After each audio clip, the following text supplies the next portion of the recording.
দাজ্জালের নাম তো আপনারা শুনেছেন, দাজ্জালের ফিতনা। তার এক চোখ থাকবে, আরেক চোখ এরকম বন্ধ থাকবে, এখানে লেখা থাকবে কাফারা। পৃথিবীর শুরু থেকে শেষ পর্যন্ত এর চেয়ে বড় ফিতনা আসেনি, আসবেও না। দাজ্জাল চারটা জিনিস দিয়ে আমাদেরকে পরীক্ষায় ফেলবে। সে বলবে আমি তোমার রব। তোমার বাবাকে যদি জীবিত করে বিশ্বাস করবে, অনেকে বলবে হ্যাঁ আমার আব্বাকে জীবিত করে দেখান। তো তার বাবাকে ঠিকই সে জীবিত করে ফেলবে। আরে তাই তো, এটাই তো আমার বাবা। আসলে শয়তান তার বাবার সুরাত নিয়ে সামনে দাঁড়াবে। মানুষ ফিতনায় পড়ে যাবে। সে ভাববে আসলে এটাই বোধহয় আমার রব, এবং তার ডান দিকে থাকবে জান্নাত, বা দিকে জাহান্নাম। তার কাছে আল্লাহ এটা দিবে। যে তার কথা শুনবে তাকে সে জান্নাতে ঢুকাবে, কিন্তু জান্নাতে ঢুকে সে জাহান্নামের শাস্তি ভোগ করবে। আর যে তাকে মানবে না তাকে সে জাহান্নামে ফেলবে, কিন্তু জাহান্নামে ঢুকলেও সে জান্নাতের নাজ নেওয়া ভোগ করবে। 2 নম্বরে সে আমাদেরকে সম্পদ দিয়ে ফিতনায় ফেলবে। যার যা লাগবে সে তাই দিতে পারবে।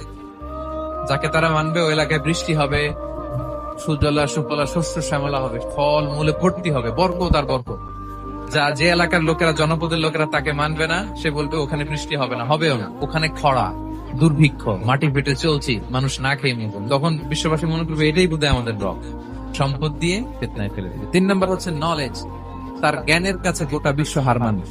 যত জ্ঞান আছে সব আল্লাহ তাকে দিবে। এমন কোন প্রশ্ন নেই যেটা দিয়ে তাকে আটকানো যায়।